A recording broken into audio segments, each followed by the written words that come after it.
સુરતના વેસુ ખાતે DC Patel box cricket tournament season 2નું આયોજિત કરાયું હતું। 28 ઓગસ્ટથી 3 સપ્ટેમ્બર દરમિયાન યોજાયેલી ટુર્નામેન્ટનું આજે સમાપન થયું હતું। સુરતના વેસુ ખાતે આવેલા સૂર્ય રેસિડેન્સી સામે રાજ મંદિર પાસે આવેલા સીબી પટેલ ક્રિકેટ એકેડેમી ખાતે DC Patel box cricket tournament season 2નું આયોજન કરાયું હતું। સુરત શહેરમાં 28 ઓગસ્ટથી 3 સપ્ટેમ્બર સુધી DC Patel box cricket tournament season 2નું આયોજન કરવામાં આવ્યું હતું અને આજે એટલે કે 3 સપ્ટેમ્બરના રોજ ફાઇનલ મેચ સાથે સમાપન સમારોહ યોજાયો હતો। અંકિતા શાહ અહીંયા DC Patel season 2 box cricket tournament છે, જેની અંદર ટોટલ 230 ટીમે પાર્ટિસિપેટ કર્યું છે, જેમાં 5 અલગ અલગ કોલેજ છે આજ ડીસી પટેલની એણે પાર્ટિસિપેટ કર્યું છે અને એ 230 માંથી ટોટલ 50 ફિમેલની ક્રિકેટ ટીમ પણ છે। એ બહુ મોટિવેશનલ વાત છે અને આ ક્રિકેટ ટીમથી અમે સ્ટુડન્ટ્સની અંદર cooperation, sportsman spirit, team spirit, understanding એ બધા શીખવવાના પોઈન્ટ ઓફ વ્યૂ રાખીએ છીએ। દિવસે ને દિવસે અર્બનાઇઝેશન વધતું ગયું છે, સ્પેસીસ નથી, જગ્યાના અભાવના લીધે મેદાનોમાં ક્રિકેટ શક્ય નથી, મોટાભાગના સ્ટુડન્ટ્સો મોબાઈલ ઉપર રહી છે, એટલે આ બોક્સ ક્રિકેટ એક એવી ટુર્નામેન્ટ છે જેની અંદર સ્ટુડન્ટ્સ મોટિવેશનલી અંદર પાર્ટિસિપેટ કરી શકે અને એનાથી મોટામાં મોટો ફાયદો કોલેજને પણ એ થાય છે કે વધુ ને વધુ લોકો આની તરફ એટ્રેક્શન અનુભવે છે। Kritika C. Patel. I am working as an assistant professor at DC Patel Education Campus.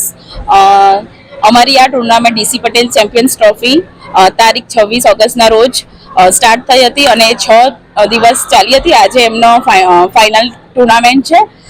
Total અમારી 230 ટીમ હતી, એની અંદર 180 ટીમ બોયઝ ટીમ હતી અને 50 ટીમ ગર્લ્સ ટીમ હતી, એટલે ટોટલ 2300 વિદ્યાર્થીઓએ ભાગ લીધો હતો।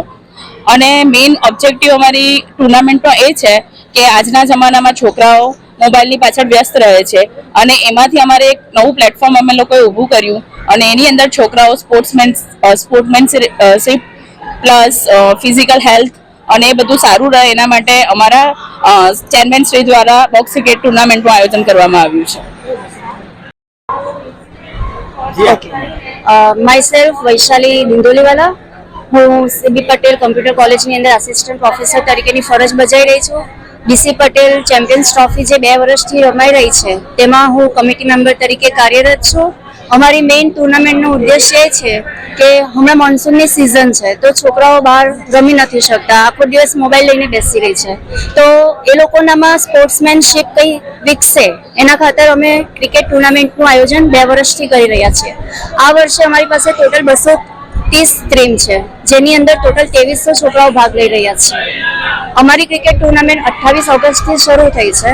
અમારી પાસે જે પણ ક્રિકેટની ટીમ થકી જે પણ ફંડ આવ્યું છે એમાં અમારી જે ટ્રસ્ટ છે તે એ ફંડમાં પોતાનું ફંડ ઉમેરીને જે શૈક્ષણિક રીતે છોકરાઓ આર્થિક રીતે સદ્ધર નથી એને શૈક્ષણિક કીટ આપીને મદદ કરી રહી છે। આજે હું સુરત આવ્યો છું। ડીસી પટેલ ચેમ્પિયન્સ ટ્રોફીનું આજે ફાઇનલ છે અને એમાં 2300થી વધારે પ્લેયર્સે ભાગ લીધો અને એમાં ગર્લ્સ અને બોયઝ બધા જ છે અને 28 તારીખથી ચાલુ થયા, આજે 3 તારીખે એનું સમાપન છે અને મારી સાથે છે કમલેશભાઈ, એમની જ આ પોતાની ટુર્નામેન્ટ છે અને એના માટે જ અહીંયા છે। એનાથી સ્પોર્ટ્સ કે અત્યારે બધા છે ને જનરલી એ મોબાઈલમાં બેઠા હોય, આઉટડોર ગેમ્સ નથી રમતા। આવી ટુર્નામેન્ટ એટલી જરૂરી છે કે ભાઈ નહીં બધાને ક્રિકેટર નથી બનવું પણ બધા બની બી નહીં શકે, પણ આવી ટુર્નામેન્ટ યોજવાથી ફાયદો શું થાય ને કેટલું થવું જોઈએ રેગ્યુલરલી? બેઝિકલી સર આ વસ્તુ શું છે કે હું કદાચ મારા પોતાના સન માટે વાત કરું તો મારે એને સ્પોર્ટ્સ પર્સન ના બને તો ચાલે પણ સ્પોર્ટ્સ રમવો જરૂરી છે, કેમ કે મને ખબર છે કે એ લોકો એજ્યુકેશનમાં કેટલો ટાઈમ સ્પેન્ડ કરે છે, મોબાઈલમાં કેટલો ટાઈમ સ્પેન્ડ કરે છે, તો આ રોજના જેટલા અવર્સ, માનો કે 2 અવર્સ કે 3 અવર્સ, એટલા કલાક રમવો જ જોઈએ। તો એના માટે આ ગેટ ટુગેધર જેવું છે, એમાં એના ફ્રેન્ડ્સ બને અને એકચ્યુઅલી શું છે કે જેટલી હેલ્થ સારી રહી શકે એ સ્પોર્ટ્સમાં જ રહી શકે છે। તો એકચ્યુઅલી જીમનું કલ્ચર બી ઘણું સારું છે। કમલેશભાઈ જેવા લોકો બી છે કે જે 5-7 પોતાના ગ્રાઉન્ડ છે સિટીમાં અને આ વસ્તુને ઉપર લઈ જવા માંગે છે।